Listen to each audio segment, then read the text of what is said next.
So actually, 4 to 10 high intensity sets instead of 10 to 20 sets would actually do 80% of the progress that would normally be made in 1 week.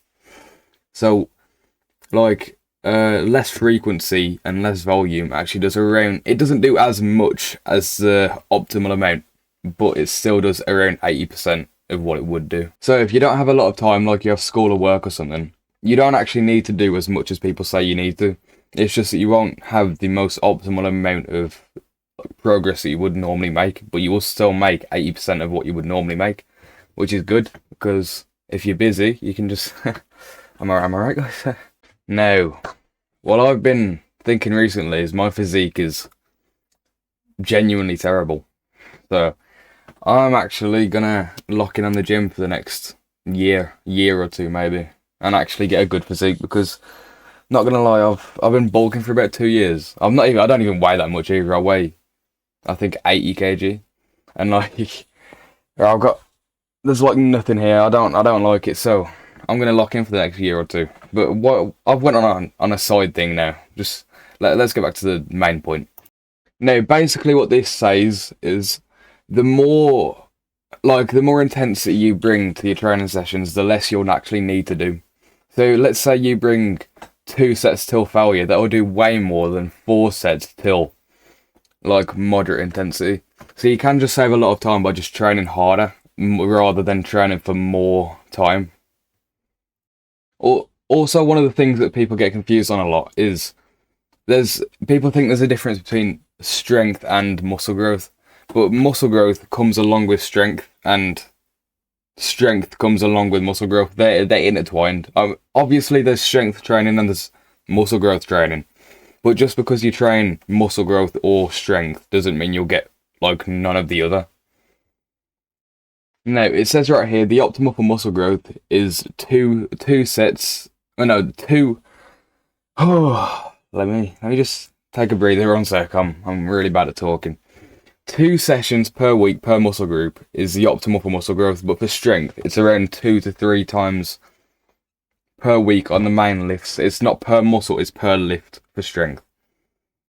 Now, you can also do like full body training days, which is actually, I've seen a lot of it, it's like more optimal to actually grow. It's like, well, not grow, it's like optimal for everything, really.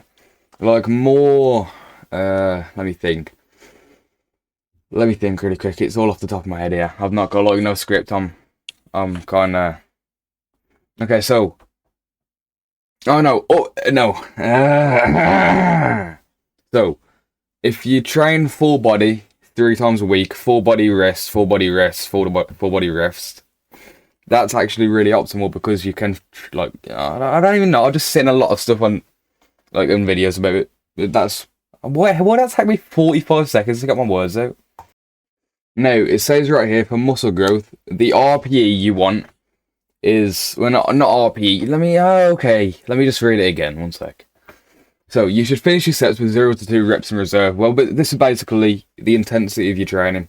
The more intense you train, really, the more progress you're going to get at the end of the day. But I don't know, I'm not really going to listen completely to AI, because I don't really believe it that much. But, I would say the optimal intensity, I'll just take every set, well, not every set to failure, but I'd take all my work, like, hard sets to failure, because I think that just, also, it's just more fun. When you're not counting reps, it's just more fun, in my opinion. Now, it says right here that 3 to 5 minutes is optimal for strength, while 1 to 2 minutes is optimal for muscle growth. Well, I don't really believe this. This is just what AI is saying. But what I do in the gym, I just rest until I feel like I can push at full effort again. I just rest until I can use my full, like I don't know how to explain. I just rest until I feel like I can do what I did in the last set. Which is like, you usually feel it, like I usually just do like 1 rep just to see after the end of my rest, which is usually around like 4 to 5 minutes when I rest. So now, it says right here the best diet for muscle growth and strength is around 250 to 500 calories per day for bulking, really. I did that wrong, to be honest. I just ate whatever I wanted whenever I wanted, and then my physique is terrible, and I can't go into a cut until I'm like I can't cut until I'm fully grown, or else it'll just like harm how tall I am when I'm fully grown. So I'm just gonna look terrible for the next 7 years. I mean, I could change it with just better training, but I'm kind of the coaches don't play. Okay, the coaches don't. I'm not even a coach, but you get me. Okay, there was some other things I want to go over, but honestly, I'm not smart enough to go over those things. So that's the end of for today's video. uh, bye then.